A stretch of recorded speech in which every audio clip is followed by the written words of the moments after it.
The basic op-amp, if you recall, is simply a voltage-controlled voltage source. And actually this is a form of a differential amplifier, since the voltage being amplified is the difference between two input voltages. Those two input voltages are both referenced to ground. It then takes that differential voltage, V sub D in this case, amplifies it, and generates the output voltage. Now, the simple op-amp by itself, without any connections or components, is not a very useful differential amplifier, primarily because the gain is so huge, ideally infinite. That means that if the differential voltage input, V sub D, is more than some tiny, tiny little value, then the output voltage gets truly tremendous. After a few more basic videos, we will see how to actually construct a useful differential amplifier using an op-amp. But for now, we're going to look at some simpler applications.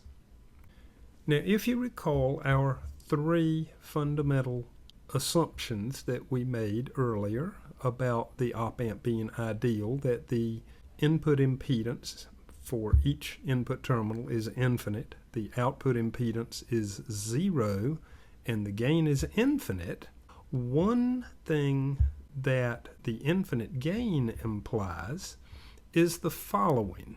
If you have negative feedback present. Now, negative feedback means there is something connected from the output back to the inverting input. And this is primarily why the inverting input has special significance. A huge number of applications with operational amplifiers use negative feedback. In fact, the first entire part of this course looks at only circuits that do indeed have negative feedback. We will later look at some that do not, but for now we will only look at circuits with negative feedback. Our first circuit is a simple inverting amplifier. Note that there is a resistor R sub F connected from the output back to the inverting input. There's also a resistor connected between V sub I and the inverting input. The non-inverting input in this case is grounded. Here is the key assumption.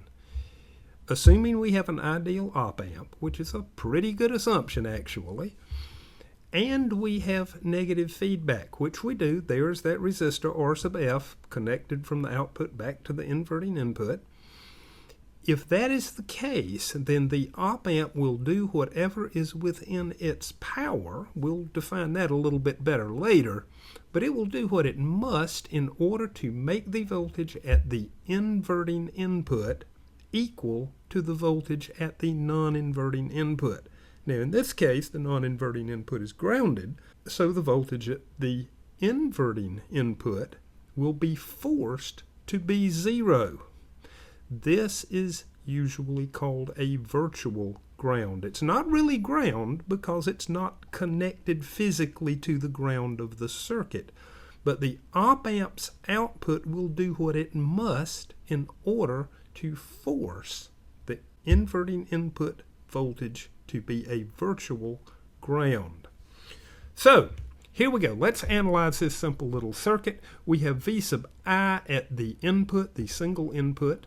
Now, I say single input because the non-inverting input to the op-amp itself is grounded. I'm talking about the single input to the overall circuit. It is connected to R1. Now, we know since we have negative feedback that the other end of R1 on the right is at 0 volts. Therefore, the voltage across R1 is simply VI, and thus the current through it is V sub I divided by R1. Now, next assumption comes in.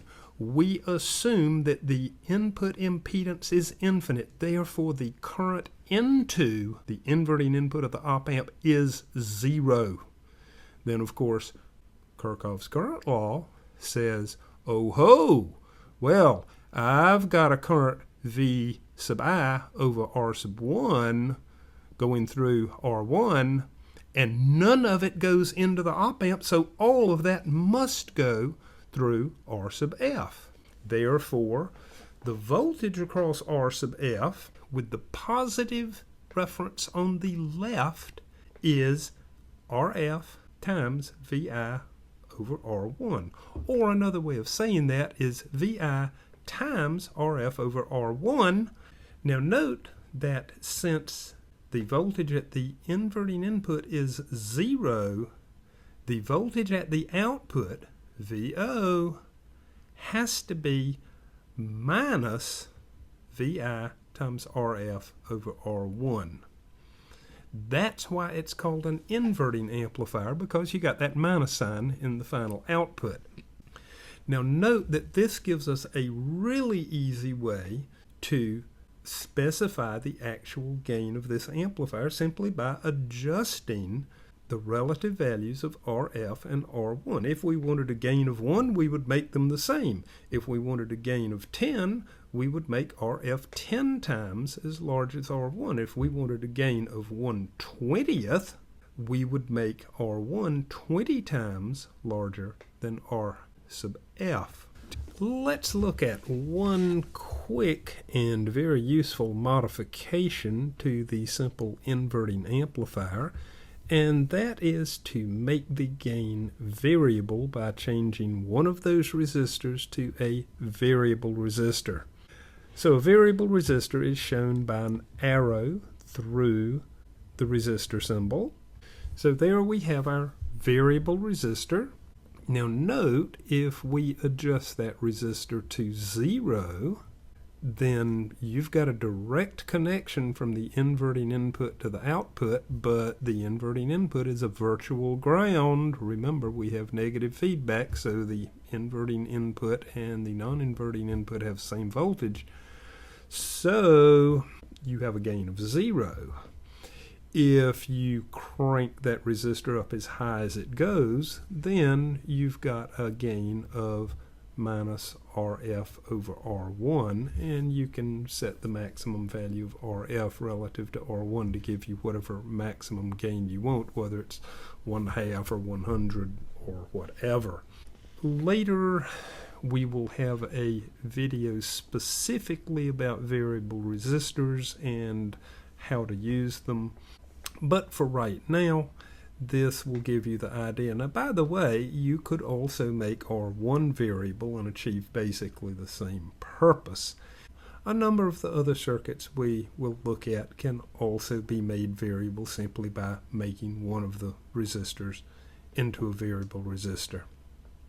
To summarize the main points here that you need to walk away with, in addition to the basic idea of an inverting amplifier, are these.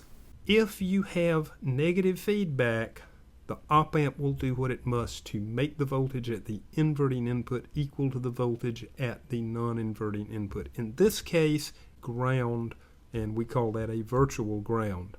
The other major point is that the current into either input of the op-amp, specifically the inverting input of the op-amp in this case, is 0. Thus, all of the current that goes through R1 must then go through R sub F.